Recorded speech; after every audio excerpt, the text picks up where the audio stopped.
আসসালামু আলাইকুম। আমরা শীতের কারণে আমরা ঘরের ভিতরে অনেকে ল্যাপ খেতা কম্বল মুড়ি দিয়ে ঘুমাইতে পারি না, খুব কষ্ট হয়। আর দেখেন আমার পিছনে একজন শুয়ে আছে, সারাটা রাত এভাবে সে এখানে থেকে হয়তো কাটাইছে। এটা হচ্ছে ঢাকা নারায়ণগঞ্জ আদমজি গেটের একটু এপাশে আমি আছি। কতক্ষণ পারবেন বলেন? আসলে কি এটা আমাদের এতটা কষ্ট করে চলি, কিছুতে আমাদের কোনো শুক্রিয়া নেই। দেখেন, জানি আফসোস আমারও হয়, কষ্ট আমার হয়, আমিও কষ্ট ভোগ করি। পরবর্তীতে আবার এই কষ্টের জন্য আসলে আফসোস হয়। কিন্তু এই ব্যক্তিকে দেখার পর আমার পিছনে ওই যে শুয়ে আছে, এরা আসলে হিসাব করেন তো, ঘরে আজকে রাত্রেও আমি 3টে কাঁথার একটা কম্বল গায়ে দিচ্ছি, কারণ আমি এখানে আসছি তো ব্যাচেলার, আমার এখানে ল্যাপটপ কিছু নাই। আমি ওইভাবে রাতটা কাটাইছি ঘরের ভিতরে, 3টে কাঁথা আর একটা কম্বল। আর এই জায়গায় এই ব্যক্তিটা ঘুমায় আছে কেন? ইনি হয়তো সারাটা রাইতে এখানে কাটা দিচ্ছে, আমার ধারণা হয়তো ভুল না।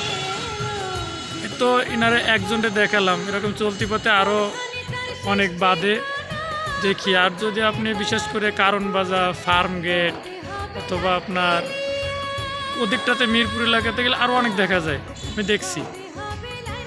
কারণ বিগত অনেক দিন যাবত আমি ঢাকাতে ছিলাম, সিএনজি চালাইছি, আর এখন আসছি হয়তো যে কোনো পরিস্থিতির শিকার হয়ে আবার আমি ঢাকাতে চলে আসছি।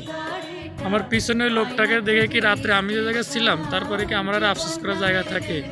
দেখেন তো, এই খোলা আকাশে এমনিতে বসে আছি, আমি গায়ে কয়টা পরছি, শীত কাপড় গায়ে দিছি, তারপরে মনে করেন যে আছি মোটামুটি উষ্ণতা নেওয়ার মতো, যা কিছু করার দরকার আমি মোটামুটি সেই দিকটাতে আছি।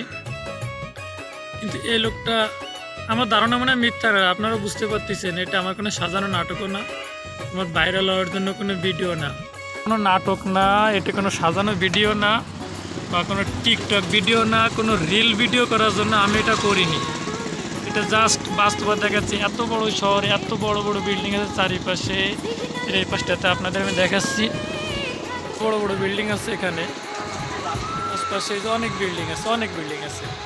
কিন্তু এখান থেকে কি আসলে ওনাকে থাকতে দেওয়ার মতো, তো রাতের মতো, জানি এখানে বিভিন্ন সুযোগ সুবিধা থাকে, অনেকে বিপদে অত অপরিচিত কাউকে দিয়ে বিপদে পড়তে পারে আশ্রয় দিলে, কিন্তু তারপরে কি এতটুকু মানবতা, কিন্তু তার কি কোনো জায়গায় একটু সুযোগ, একটু ঠাঁই হয় না?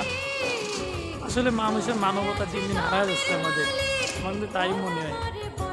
তো পর আপন মানুষগুলো তাই অনেকের স্বার্থের একটু ব্যাঘাত হলে আর কোনো খোঁজ নেয় না, হারা জীবন থেকে, সেভাবেই অনেকে হারায় যায়। আর এটা অনেকের ক্ষেত্রে আফসোস থাকে, সে আফসোস নিয়ে থাকতে হয়, কিছু করার নেই। বাস একটু বাস্তবতাটা দেখালাম। আমার পিছনে উনি শুয়ে আছে, একটা পার্কের পাশে একটা লেক আছে, এটা হচ্ছে আদমজি গেটের একটু এপাশটাতেই, দেখেন।